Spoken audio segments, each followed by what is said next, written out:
Look, we're still able to ascertain the full extent of the damage. The truck itself was significantly damaged, but it also lost a fair amount of the fuel that was on board, and that's gone into the local drainage system, so that will take some recovery, which we haven't actually determined the extent of that just yet.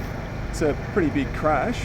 He's lucky to be alive, I suppose, the driver. Yeah, the driver got out of it fairly luckily. He was slightly injured, went to hospital to be checked, but he was later released. How dangerous was the situation? There had been a spark, and what does it mean for the local environment and waterways? Yeah, well, the vehicle was carrying about 50,000 litres of fuel, and a large portion of that has been decanted from the vehicle through the accident. So during the night we weren't able to actually ascertain how much fuel was released. We've had a look at that this morning and determined that a fair portion of it has gone, so that has gone into the environment and has done some actual damage. What's the risk to the community? Look, there was a risk to the immediate area around the truck, so we issued an emergency warning for that area and advised residents that they'd be best relocating to the senior citizen centre where a relocation centre was set up. About 28 of the local residents chose to do that. What was the actual situation with the power outage itself? It was actually out before the crash. Yeah, there was a power outage in the town before the accident happened. And obviously the truck taking out a number of power poles added to the extent of that outage.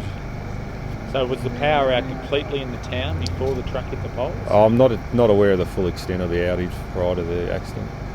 It was in some ways lucky that there was some outage beforehand. Yeah, look, potentially the accident could have been a lot worse if the power lines were live. Fuel did spill obviously, and if there was a spark that could have resulted in quite a big fire.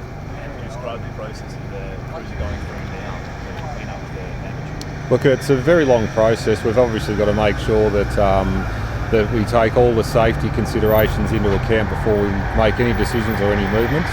So we've waited during the night until we got some daylight on scene so we can make a full assessment and get the crews in there to do the work safely. What was the immediate threat to the area? You were concerned that it was obviously flammable liquid that had spilled? Yeah, we were concerned. We had specialist equipment in to measure the level of flammability around the truck. We set them up around certain spots around the town and monitored those throughout the night as well. What's been the situations in terms of when we might be able to get this up and running? Look, we're hoping once heavy haulage arrives on scene, we'll be able to have a look at the truck and the best way to right that and put it back on its wheels. Once it's on its wheels, we'll be able to move it out the way and allow the power company to come in and do their work to restore the power. Any indication about what may have caused the crash? It's probably a little bit too early to speculate at the moment. I trust Victoria Police will investigate and determine the cause. How's the town coping without power? I mean, obviously a number of businesses won't be able to open. The petrol's not pumping, I bet. Yeah, look, I'm sure there will be some inconvenience within the town. We've spoken with most of the essential services just to make sure that they're still equipped to operate, such as water and sewerage, and they've got systems in place to accommodate the power outage.